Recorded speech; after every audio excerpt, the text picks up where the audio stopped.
Hello students, IPT institute Bilaspur में मैं आपका स्वागत करता हूं। और आज हम पॉलीगन में किसी भी पॉलीगन आपको अगर दिया जा रहा है तो इसके सभी इंटीरियर एंगल्स का आप सम कैसे निकालेंगे इसकी यूनिट ट्रिक बताता हूं। जैसा कि आप जानते होंगे कि त्रिभुज के तीनों कोणों का योग आपका 180 अंश होता है और यह बच्चा जानता है और इसी को हम बेस मानकर कि किसी भी पॉलीगन में किसी भी बहुभुज में सभी कोणों का योग निकालना सीखेंगे। तो देखिए, सबसे पहले लेकिन इसके लिए आपको ये जानना होगा किसी भी पॉलीगन में त्रिभुज कितने होते हैं। देखिए यहाँ पर n means number of side of a polygon, किसी भी बहुभुज के साइड भुजाओं की संख्या कितनी होती है। तो आप कहेंगे कि n 3। तो आपने कहा ट्रायंगल कितने बने, तो आप कहेंगे 1।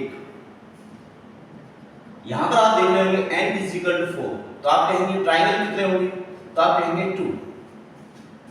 नेक्स्ट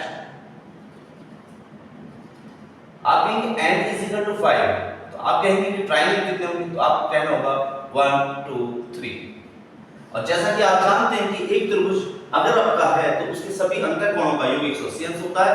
तो इट मींस कि सभी अंतःकोणों का योग निकालना है तो 180 से आप n 2 में मल्टीप्लाई कर सकते हैं। जैसा कि तीन साइड है, एक 2 कम है इससे, n 4 दो आपके ट्रायंगल है, 2 कम है, 5 तीन ट्रायंगल बनेंगे तो 2 कम है। तो इट मींस n 2 क्या होते हैं, किसी भी पॉलीगन में नंबर ऑफ ट्रायंगल त्रिभुजों की संख्या।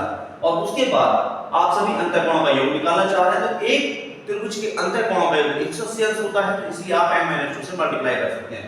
फॉर एग्जांपल आपसे कोई कहता है पेंटागन में कितने आपके सभी इंटीरियर्स का सम कितना होता है, तो आप कह सकते हैं कि तीन ट्रायंगल बनेंगे और एक ट्रायंगल का योग 180 होता है, तो 540 डिग्री।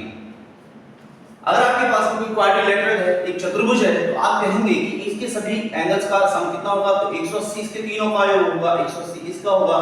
इट मींस दो ट्रायंगल बनेंगे और एक का सम 180 होता है, तो 18 दूनी 36 होते हैं, 360 डिग्री, और एक का आप जानते हैं 180 डिग्री।